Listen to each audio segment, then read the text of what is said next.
कहानी की शुरुआत में हमें फ्यूचर की दुनिया को दिखाया जाता है, जहाँ पर अब धरती से पानी खत्म हो चुका है। धरती अब पूरी तरह बंजर हो चुकी है और अब यहाँ पर कहीं भी हरियाली नहीं बची। यहाँ पर हम अर्नेस्ट नाम के एक आदमी को देखते हैं, जो कि अपने बेटे जेरेमी और बेटी मैरी के साथ यहीं पर रहता था। अर्नेस्ट के पूर्वज यहीं पर ही खेती किया करते थे और वो भी अपने पिता के साथ यहीं पर खेती करता था, लेकिन पानी की कमी की वजह से अब ये इलाका सूख चुका था। वहीं उसके बच्चों को तो पता ही नहीं है कि हरियाली कैसी होती है। अब पानी की कमी की वजह से जितने भी लोग यहाँ पर रहा करते थे वो सभी पलायन करके यहाँ से जा चुके हैं, लेकिन अर्नेस्ट को अभी भी यकीन था कि वो यहाँ पर खेती कर सकता है। इसलिए वो एक आदमी से मिलने जाता है जो जमीन में से पीने का पानी निकालने का काम करता था। वो उसके पास जाकर उससे इतना पानी मांगता है जिससे वो खेती कर सके, लेकिन वो आदमी उसे कहता है कि इतना पानी तो नहीं मिल पाएगा और अगर तुम्हें इतना पानी चाहिए तो तुम्हें बहुत ज्यादा कीमत भी चुकानी पड़ेगी। लेकिन अर्नेस्ट के पास इतने पैसे नहीं होते जिससे वो इतनी ज्यादा कीमत पर पानी खरीद सके। आगे अर्नेस्ट अपने बेटे के साथ वापस अपने घर जाने लगता है, लेकिन रास्ते में उसके खच्चर की टांग टूट जाती है जिससे वो चल नहीं पाता।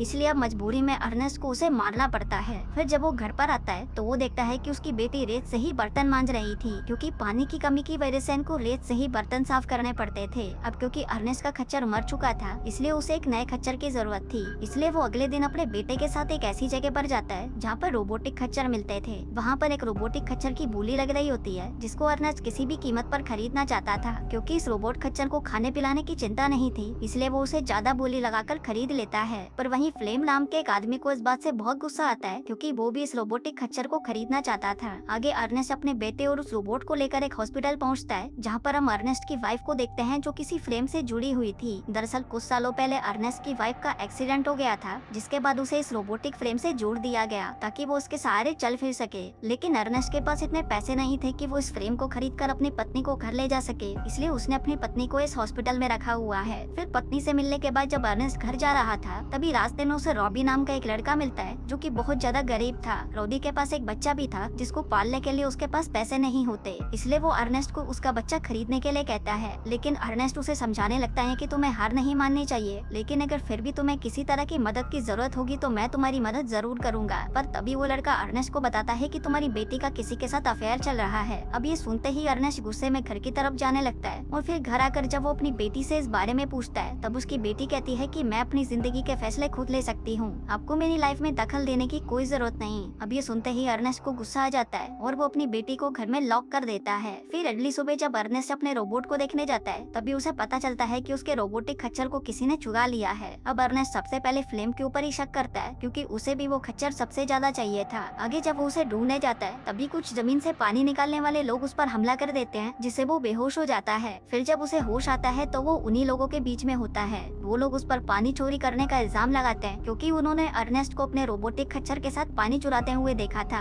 आगे वो लोग अर्नेस्ट को मारने लगते हैं, लेकिन तभी अर्नेस्ट के हाथ एक गन लग जाती है और वो उस गन को उन पर पॉइंट कर देता है, जिसके बाद इसी चीज का फायदा उठाकर वो वहाँ से भाग जाता है। अब वहाँ से बाहर आकर अर्नेस्ट फ्लेम को ढूंढने निकल जाता है और अब उसे यकीन हो चुका था कि फ्लेम ने ही उसका रोबोट और इन लोगों का पानी भी चुराया है। आगे वो उसे ढूंढता हुआ उसके पास पहुँच जाता है और उस पर गन पॉइंट कर देता है। वो देखता है कि उसका रोबोट उसी के पास है और उसके ऊपर बहुत सारा पानी भी लोड हो रखा है। आगे अर्नेस्ट फ्लेम के ऊपर गन पॉइंट करके उसे उन आदमियों के पास जाकर उनका पानी वापस करने को कहता है, लेकिन तभी फ्लेम उसे कहता है कि मैं इस पानी को बॉर्डर की दूसरी तरफ बेचने वाला हूँ, इससे मुझे बहुत पैसा मिलेगा और अगर तुम चाहो तो तुम मेरे पार्टनर बन सकते हो, मैं तुम्हें भी बराबर का हिस्सा दूंगा। लेकिन अर्नेस्ट उसे मना कर देता है। आगे चलते हुए डिहाइड्रेशन की वजह से उसके पैर लड़खड़ाने लगते हैं। तभी फ्लेम उसे कहता है कि तुम इसमें से पानी निकाल कर पी सकते हो। अब अर्नेस्ट उसके अंदर से एक पानी की बोतल को निकाल कर पी लेता है, लेकिन इसके बावजूद भी वो फ्लेम की डील को एक्सेप्ट नहीं करता। इसलिए मौका देखकर फ्लेम उसके ऊपर पत्थर मार देता है, जिसकी वजह से अर्नेस्ट की वहीं पर मौत हो जाती है। आगे फ्लेम वहाँ पर जानबूझकर नाटक करने लगता है और ऐसा दिखाने लगता है जैसे कि उसकी मौत उसके रोबोट की वजह से हुई है। इसके बाद वो अर्नेस्ट के घर पर जाता है और यहाँ पर हमें पता चलता है कि उसकी बेटी का बॉयफ्रेंड और कोई नहीं बल्कि फ्लेम ही होता है। अब मैरी फ्लेम को देखकर बहुत खुश होती है, जिसके बाद वो फ्लेम के साथ अपना घर छोड़कर भाग जाती है। दूसरी तरफ हम अर्नेस्ट के बेटे को देखते हैं, जिसको जब ये पता चलता है कि उसका बाप सुबह से घर नहीं आया तो वो अपने बाप को ढूंढने के लिए निकल जाता है। वो अपने बाप को ढूंढता हुआ एक जगह पर पहुंचता है, जहाँ पर उसे उसका रोबोटिक खच्चर मिल जाता है और उसके ऊपर पानी की कुछ बॉटल्स पड़ी होती हैं। वो उस पानी को लेकर वाटर सप्लायर के पास जाता है और उसे बताने लगता है कि उसके बाप ने पानी की चोरी नहीं की, जिससे वो वाटर सप्लायर भी उसकी बात मान जाता है। अब क्योंकि फ्लेम ने सबको ये बताया था कि अर्नेस्ट को उसके रोबोट ने मारा है, तो जेरेमी घर आकर अपने रोबोट को तोड़ने लग जाता है। पर तभी वहाँ पर फ्लेम आ जाता है और उसे समझाने लगता है कि तुम्हें हिम्मत नहीं हारनी चाहिए। वो उसके सामने बहुत बहुत अच्छा बनने का नाटक करता है।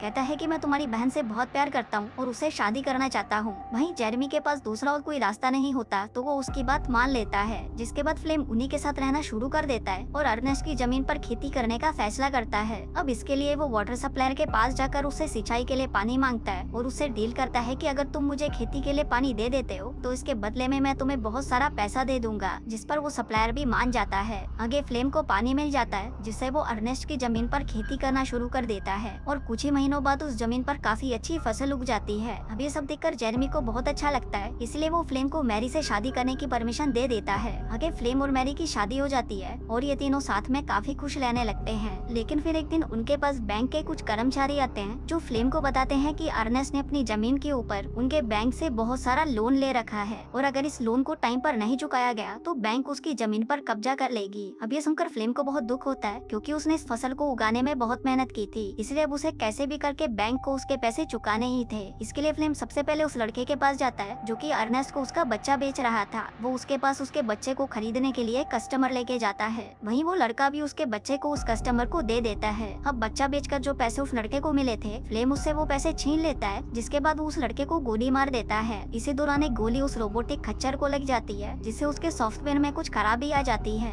जिसके बाद फ्लेम उन पैसों को लेकर वहाँ से भाग जाता है। आगे फ्लेम उन पैसों से बैंक का सारा लोन चुका देता है, जिसके बाद उसकी जिंदगी पहले की तरह नॉर्मल हो जाती है। लेकिन वही जेरेमी को शक हो रहा था कि फ्लेम ने लोन चुकाने के लिए उनके रोबोट को बेच दिया, इसलिए जब वो उससे अपने रोबोट के बारे में पूछता है तभी फ्लेम उस पर गुस्सा करने लगता है और कहता है कि मुझे इसके बारे में कुछ नहीं पता। वहीं दूसरी तरफ हम उस रोबोटिक खच्चर को देखते हैं जिसके सॉफ्टवेयर में खराबी आ गई थी, इसलिए वो खुद ही अपने बनाने वाले के पास चला जाता है ताकि वो उसे रिपेयर कर सके। उधर जेरेमी फ्लेम से कहता है कि कल वो अपनी माँ से मिलने हॉस्पिटल जाएगा, लेकिन वो अपनी माँ से मिलने का बहाना लगाकर अपने रोबोट को ढूंढता हुआ उस रोबोटिक कंपनी में पहुंच जाता है। यहाँ पर कंपनी का मालिक उसे बताता है कि तुम्हारे रोबोट में कुछ खराबी आ गई थी जो हमने अब फिक्स कर दी है, तो अब तुम उसे यहाँ से ले जा सकते हो। लेकिन जाने से पहले वो उसे उसके रोबोट के एक खास फीचर के बारे में बताने लगता है। वो कहता है कि तुम्हारा ये रोबोट कुछ खास फुटेज को कैप्चर कर सकता है। आगे जब जेरेमी उस रोबोट द्वारा रिकॉर्ड की गई फुटेज को देखता है तो उसे पता चलता है कि उसके बाप को इस रोबोट ने नहीं बल्कि फ्लेम ने ही मारा था। साथ ही उसे ये भी पता चलता है कि उसने पैसों के लिए रॉबी को भी मार डाला है। अब ये देखकर जेरेमी खूब रोता है और फिर घर आकर वो फ्लेम से अपने बाप की मौत के बारे में पूछने लगता है, लेकिन फ्लेम उसके सामने अनजान बनने का नाटक करता है और उसे कुछ नहीं बताता। लेकिन जब जेरेमी उसे कहता है कि तुम्हें रॉबी याद कर रहा था तो ये सुनकर वो काफी हैरान हो जाता है, क्योंकि उसे यकीन नहीं हो रहा था कि रॉबी जिंदा कैसे है, क्योंकि रॉबी को तो उसने अपने हाथों से मारा था। अगले दिन फ्लेम के पास रॉबी का एक लेटर आता है जिसमें लिखा था कि वो बहुत परेशान है और उसे फ्लेम की मदद की जरूरत है। अब रॉबी ने उसे मिलने के लिए उसे जिस जगह पर बुलाया था, फ्लेम उस जगह पर पहुंच जाता है, लेकिन वो जगह इतनी सुनसान थी कि वहाँ पर फ्लेम का पैर एक पत्थर से टकराता है और वो सीधा जाकर खाई में गिरता है। तभी वहाँ पर जेरेमी आता है, जिसको देखकर फ्लेम समझ जाता है कि वो लेटर रॉबी ने नहीं बल्कि जेरेमी ने लिखा था। और उसकी आंखों में देखने के बाद उसे ये भी पता चल जाता है कि इसे अपने बाप की मौत की सच्चाई का पता चल चुका है। अब फ्लेम उसे समझाने की बहुत कोशिश करता है, लेकिन तभी जेरेमी उसे उसी तरह मार देता है जिस तरह उसने उसके बाप को मारा था। जिसके बाद वो अपने रोबोट के साथ वापस घर आ जाता है, लेकिन घर पर वो अपनी बहन को इस बारे में कुछ नहीं बताता क्योंकि वो प्रेग्नेंट थी। आगे काफी दिन गुजर जाते हैं और जब फ्लेम वापस घर नहीं आता तो मैरी भी समझ जाती है कि फ्लेम उसको छोड़कर जा चुका है। और दोस्तों, इसी के साथ ही ये कहानी यहीं खत्म हो जाती है।